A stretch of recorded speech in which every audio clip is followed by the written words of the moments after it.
Ragas boutique, तमीज़ार संगम hall के पीछे क्वारी road, Phoenix बे। ग्राहकों को अपनापन वाला एहसास देता शानदार लोकेशन, बिना झंझट की पार्किंग सुविधा, खूबसूरत माहौल में एक से एक saris, kurtis, Indo western dresses, stitched और अनस्टिच्ड को आराम से परख कर खरीदारी कीजिए। कीमत भी ऐसी कि आप मुस्कुराते हुए अनेकों सूट्स, नायरा कट, गाउन और न्यू ट्रेंडी कपड़ों को पसंद जरूर करेंगे। मात्र 800 रुपए से हाई क्वालिटी सूट्स की रेंज और क्वालिटी से बिल्कुल समझौता नहीं। आपकी खुशी ही हमारी सेवा। सुबह 10 बजे से शाम 7 बजे तक। रागाज बुटीक, क्वालिटी की गारंटी ही हमारा विश्वास। Ragas boutique. F3 ambience mall आपके लिए लाई है एक और फैसिलिटी। अब आप F3 एम्बियंस मॉल में शादियां, जन्मदिन से लेकर हर किस्म की पार्टियों की भी बुकिंग कर सकते हैं। बेहतरीन लोकेशन, खूबसूरत डेकोरेशंस, उम्दा सर्विसेज और फर्स्ट क्लास हॉस्पिटैलिटी के लिए याद रखिए F3 एम्बियंस मॉल। पहले ही दिन से लोगों के दिल जीतने वाली अंडमान में एकमात्र mall F3 ambience mall. Bookings के लिए स्क्रीन पर दिए गए नंबरों पर संपर्क करें। बाई सी रूट से उनको जीबी पर लाया गया और अक्टूबर 29 को उनका डेथ हो गई। उन्होंने डेड बॉडी को लेकर अपना घर के लिए रवाना हुआ ठीक 11 बजे के वक्त पीबीएमसी के मर्चुरी वैन में। ये गाड़ी दूसरे दिन सुबह 6:30 बजे जो है सीतानगर पहुंची। एनएच का रोड में बच्चे लोग कैसे स्कूल जाए, टीचर्स कैसे स्कूल पहुंचे, बच्चे लोग का लाइफ से खेल रहे हैं। जब सी रूट है आपके पास तो इसमें आप फ्रीक्वेंट बोट सर्विस रखिए ना इंटर आइलैंड के लिए। किसी कैबिनेट मिनिस्टर का एक दौरा करा दिया जाए नॉर्थ एंड मिडिल के लिए और उनका जो रूट है इसी रास्ते से दिया जाए 4 व्हीलर से।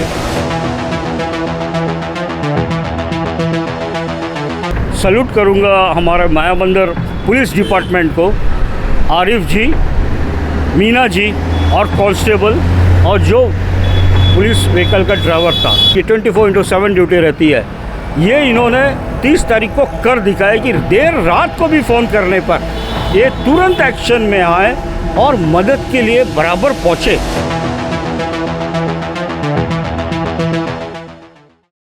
नमस्कार, मैं नीता न्यूज अंडमान 24/7 में आप सभी का स्वागत करती हूँ। हिंदू राष्ट्रीय शक्ति के अध्यक्ष श्री राकेश्वर लाल जी ने हमारे चैनल से बात करते हुए NH4 की हालत पर अपनी राय पेश की। उन्होंने द्वीपवासियों को हो रहे परेशानियों को प्रशासन की ओर फोकस करने के लिए ऐसे बहुत सारी बातें बताई जिन वजहों से NH4 की इस खस्ता हालत से लोगों को परेशानियों का सामना करना पड़ रहा है। चलिए हमारे रिपोर्टर यामिन जी की रिपोर्ट देखते हैं। नमस्कार, मैं यामिन न्यूज़ अंडमान 24/7 में आप सभी का स्वागत करता हूं। नेशनल हाईवे 4 को लेकर हमारे द्वीपों में कई सालों से सोशल मीडिया कहिए, प्रिंट मीडिया कहिए, लोगों की परेशानियों को हम सब ने देखा व सुना। कई तरीके के इसमें तर्क वितर्क हुए हैं, कई बार सुझाव आया मगर काम नहीं हुआ। अब तो हालात ऐसे हैं कि आप लोग आए दिन सोशल मीडिया में हमारे चैनल के माध्यम से भी आप लोग देखते हो कि रास्तों का क्या हालत है। इतनी तकलीफ़ों से लोगों को पार होकर एक जगह से दूसरी जगह जाना पड़ता है और जबकि साधन सिर्फ एक ही है और वो एकमात्र रोड, ये नहीं कि कोई बाईपास हो, कोई अल्टरनेटिव रोड हो, ऐसा कुछ नहीं। वो एक रोड है जो हमें साउथ से नॉर्थ को कनेक्ट करता है और उसकी ये दुर्दशा है कि लोग परेशान हो उठे। हर तरफ से आवाज़ उठ रही है इसको ठीक करने के लिए, मगर अब तक जो है हमारी प्रशासन इस पर विफल रही है। आश्वासन ज़रूर दिया जा रहा है कि जल्द से जल्द ठीक हो जाएगा, काम शुरू हो जाएगा, मगर अब तक नहीं हुआ है। लोग काफ़ी परेशान हो रहे हैं। अभी रिसेंटली एक मामला आप सब ने सुना होगा, जब एक डेड बॉडी को मॉर्चरी वैन में यहाँ से लेके जाया गया डिगलीपुर, तो वहाँ पहुँचने के लिए लगभग उसको 1.5 दिन का समय लग गया, क्योंकि रास्ते की हालत इतनी ज़्यादा ख़राब है। ये किसी से छुपी हुई बातें नहीं है, हम कोई ऐसा अनोखी बात भी आप लोगों के सामने हम नहीं कह रहे हैं। क्या वजह है कि इस पर काम नहीं हो रहा है, और क्या कोई और समाधान है? ऐसा कुछ हो सकता है कि ये जो परेशानियों से लोगों को गुजरना पड़ रहा है, इससे छुटकारा मिले। इन्हीं बातों को लेकर राकेश्वर लाल जी, हिंदू राष्ट्र शक्ति के जो अध्यक्ष हैं, उन्होंने हमसे संपर्क किया। राकेश्वर जी से ही जानना चाहेंगे वो क्या कहना चाहते हैं हमारे दर्शकों को। जय हिंद सर। जय हिंद यमिन जी, जय हिंद सभी दर्शकगण को। ये आपने सुना होगा, पिछला महीना की बात है, डिगलीपुर सीतानगर का एक बंदा था जो पेड़ पे कुछ काम कर रहा था, पेड़ काट रहा था। उस वक्त वो पेड़ से नीचे गिर गया और उनको चोट आई। उसके बाद उनको डिगलीपुर हॉस्पिटल लेके गया, वहाँ से उनको रेफ़र कर दिया GB Pant. By sea route से उनको जीबी पंत लाया गया और अक्टूबर 29 को उनका डेथ हो गई। उसके बाद 30 तारीख को जो है उनका पोस्टमार्टम हुआ। पोस्टमार्टम होने के बाद उनका बॉडी उनके फैमिली को हैंडओवर कर दिया, जिसमें उनके 2 बेटे थे, तपोस जी और सुकुमार जी, और उनके एक रिलेटिव ज्योत्सना जी थी। उन्होंने डेड बॉडी को लेकर अपना घर के लिए रवाना हुआ ठीक 11 बजे के वक्त पीबीएमसी के मर्चुरी वैन में।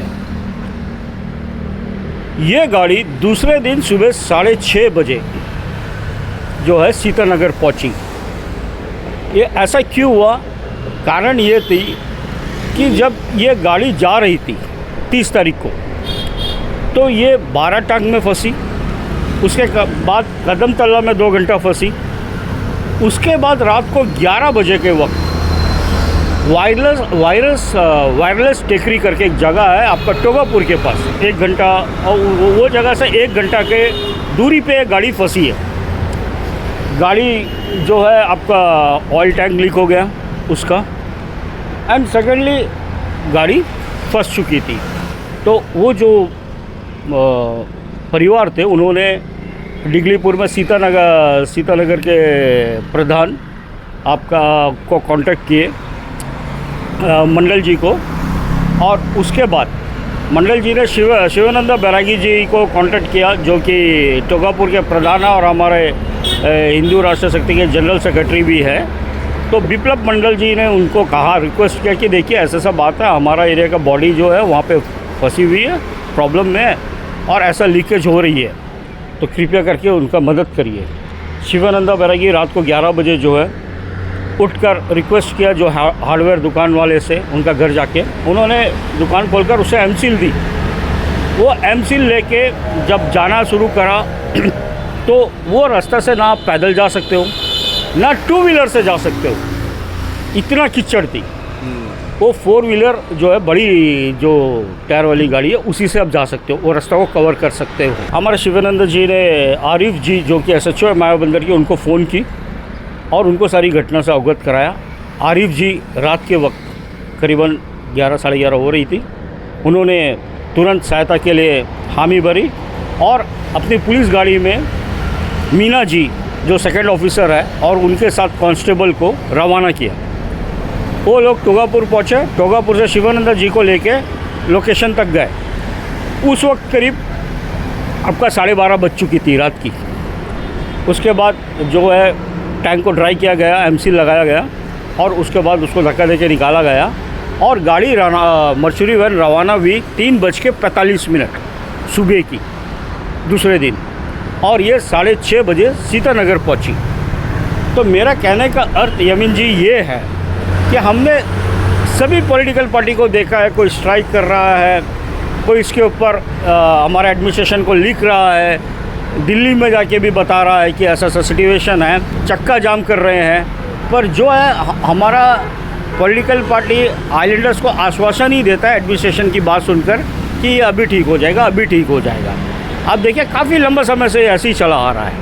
तो मेरा कहना ये, मेरा रिक्वेस्ट यहाँ के member of parliament, Congress party, BJP party या जितने भी पॉलिटिकल पार्टी है, इवन सोशल वर्कर से भी यही है कि आप लोग भी अपने तरफ से आवाज़ उठाइए और रिक्वेस्ट करिए एडमिनिस्ट्रेशन को कि जब सी रूट है आपके पास तो इसमें आप फ्रीक्वेंट बोट सर्विस रखिए ना इंटर आइलैंड के लिए। जैसा आप रेफ़र करके देखिए वहाँ से यहाँ भेज देते हैं पेशेंट को, और जब पेशेंट के साथ कुछ ऐसा हादसा हो जाती है उसके बाद तो कोई देखने वाला ही नहीं है उनको, वो कैसा जाए अपना जगह पे। एयर सर्विस बढ़ाई है हेलीकॉप्टर की ताकि एमरजेंसी केस ये आ जा सके। सेकेंडली कई लोग मेनलैंड जाते हैं अपने ट्रीटमेंट के लिए, वो भी ये रोड से गुजर नहीं सकते हैं जो हालत है, तो बाई सी जाना पड़ता है। और आप ये देखिए कि शिप का टिकट भी इजीली अवेलेबल नहीं रहती है क्योंकि फ्रीक्वेंसी नहीं है उतनी शिप की। तो इसको आप आगे बढ़ाइए। आप एक चीज़ और गौर करिए, देखिए यमीन जी, जैसा कि एग्ज़ामिनेशन का समय स्कूलिंग हो चलती है, अभी जैसा बारिश जब होती है तो आप सोचिए NH का रोड में जो है उसमें बच्चे लोग कैसे स्कूल जाए, टीचर्स कैसे स्कूल पहुँचे। तो आप एक मान के चलिए कि बच्चे लोग का लाइफ से खेल रहे हैं एक तरफ, आप क्यों नहीं कुछ अल्टरनेटिव चीज़ ढूंढते हो। अभी हाल में मुझे पता चला है कि वहाँ पे स्टेडियम बनने के लिए फ़ंड दिया गया है, अलॉट हुआ है। इतना इमरजेंसी क्या हो गया स्टेडियम बनने के लिए फंड अलॉटमेंट करें। अगर वही फंड आप रोड के लिए करते या कोई प्राइवेट वर्कर्स को रख के, जैसा कोई गाड़ी फंस जाती है उसको हटाने के लिए करते ताकि आप उसको पेमेंट कर देते, तो ये आपको उचित होता ना। आप तो स्टेडियम बाद में भी बना सकते हैं। वहाँ में हॉस्टल आप जाके देखिए, खाली पड़ी हुई है हॉस्टल, कोई नहीं है। अभी ये जो कंडीशन है NH की, गवर्नमेंट व्हीकल भी इसमें चलती है, प्राइवेट व्हीकल भी, मेंटेनेंस कॉस्ट कितना आती है आप ये सोचिए। आप वही जगह मेंटेनेंस कॉस्ट को रोक के वही चीज़ अगर आप सी में लगाएंगे बोट पे, ये आपकी बचत होगी एडमिनिस्ट्रेशन की, हमारी अंडमान निकोबार की। और यमीन जी, आज तो ये घटना घटी है, जैसा लीकेज हो गया, कभी टायर पंचर हो सकता है, कोई टेक्निकल प्रॉब्लम भी आ सकती है गाड़ी की। तब उस वक्त अगर उसमें कोई इमरजेंसी लोग हैं, वो क्या करेंगे, वो किसको पुकारेंगे। तो मेरा यही रिक्वेस्ट है यमीन जी, तो पॉलिटिकल पार्टी से यहाँ जितने भी हैं, हमारे मेंबर ऑफ पार्लियामेंट से, कि सर जब तक NH की रोड ठीक नहीं हो जाती है तब तक आप सी और एयर हेलीकॉप्टर सर्विस और बोट को सर्विस को अब फ्रीक्वेंसी अब ज़्यादा बढ़ाइए और ये चीज़ को ऊपर ध्यान दीजिए। डिगलीपुर आप ले लीजिए, आप मायाबंदर ले लीजिए, हॉस्पिटल है मगर सफिशिएंट डॉक्टर उपलब्ध नहीं है, जिसके कारणवश पेशेंट को पोर्ट ब्लेयर रेफ़र किया जाता है। अब ज़रा सोच के देखिए, जो सीनियर सिटीजन लोग हैं, जो प्रॉब्लम होती होगी, उनको अगर रेफ़र करते हैं, प्रेग्नेंट लेडी उनको रेफ़र करते हैं, उनका क्या हालत होता होगा। मैं एक चीज़ के लिए तो सल्यूट करूंगा हमारे मायाबंदर पुलिस डिपार्टमेंट को, आरिफ जी, मीना जी और कांस्टेबल और जो पुलिस व्हीकल का ड्राइवर था, कि देखिए ये कहावत सही है, जैसा हम लोग कहते हैं ना, पुलिस डिपार्टमेंट की 24/7 ड्यूटी रहती है। ये इन्होंने 30 तारीख को कर दिखाया कि देर रात को भी फ़ोन करने पर ये तुरंत एक्शन में आए और मदद के लिए बराबर पहुँचे। ये रिक्वेस्ट है मेरा यमीन जी यहाँ के पॉलिटिकल पार्टी के लीडर्स से और जितने भी सोशल वर्कर हैं, ताकि आप आगे आए, आप आवाज़ उठाइए ताकि हमारा एडमिनिस्ट्रेशन जागे और इस पर कदम उठाए।